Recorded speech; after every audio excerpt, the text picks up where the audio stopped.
లింగ పూజ వద్దు బైబిల్ ముద్దు అంటూ తీసిన లింగ మర్మం షార్ట్ ఫిల్మ్ను యూట్యూబ్ నుండి తక్షణమే తొలగించి షార్ట్ ఫిల్మ్ నిర్వాహకులపై చర్యలు తీసుకోవాలని గుడిమెట్ పీఠాధిపతి మహాదేవ్ స్వామీజీ అన్నారు.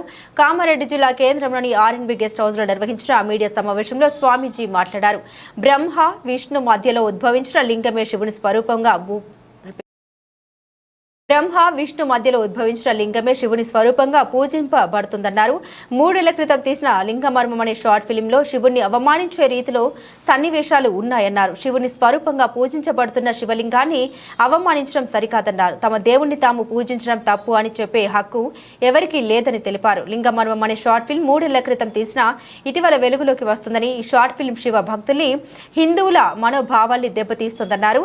బైబిల్లో పనికిరాని విషయాలు ఎన్ని ఉన్నాయో తమకు తెలుసని, వాటిని తాము పట్టించుకోవడం లేదన్నారు. ఇతర మతాల్ని ప్రచారం చేసుకోవడం తప్పు కాదని, వారి మతం గొప్పదని చెప్పడానికి ఇతరుల్ని కించపరిచేలా మాట్లాడడం, షార్ట్ ఫిలిమ్స్ తీయడం సరికాదన్నారు.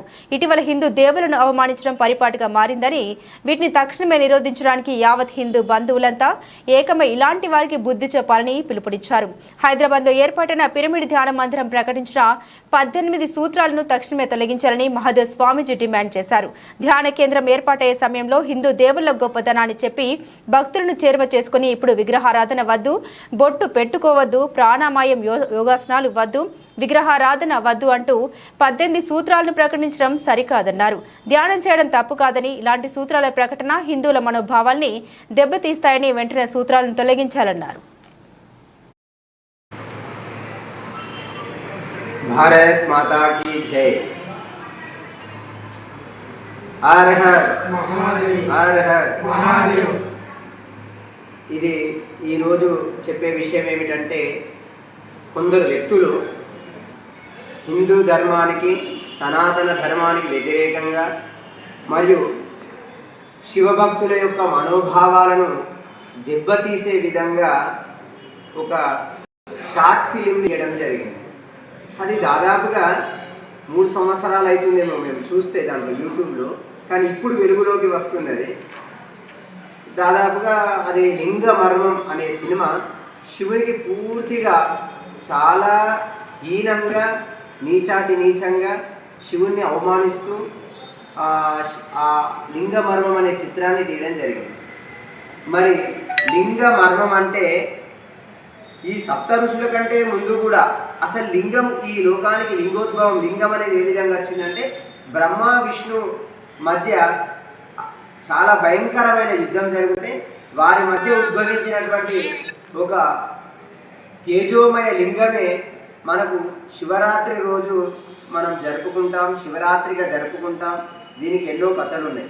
అంటే బ్రహ్మ విష్ణువుకు మధ్యలో ఉద్భవించినటువంటి లింగమే, వాళ్ళని శాంతింపజేసినటువంటి లింగమే, అది మహాలింగం అంటాం మనం.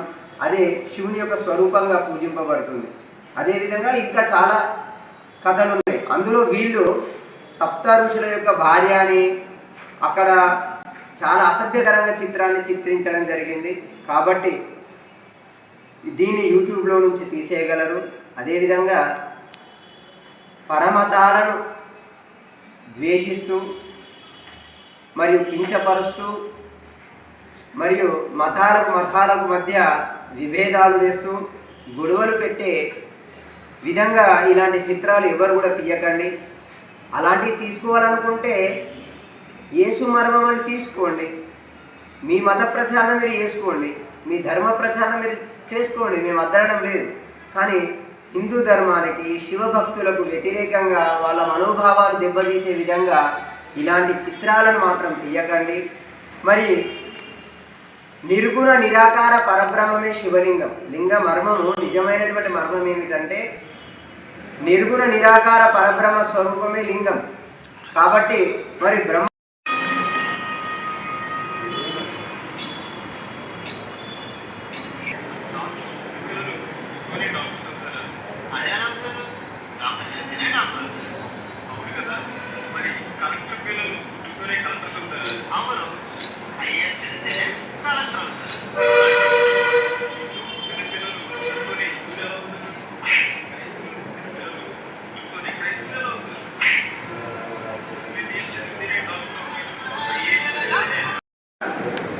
పిరమిడ్ ధ్యాన కేంద్రం ఏదైతే ఉందో దాంట్లో కూడా ముందుగా ఒక చేపలు పట్టేటైన గాలం వేసి ఏ విధంగా చేపలను పడతాడో ఆ విధంగా ఫస్ట్ అందరినీ కూడా అన్ని సాంప్రదాయాల వాళ్ళని ఆహ్వానించి ఇప్పుడు ఏమంటున్నారంటే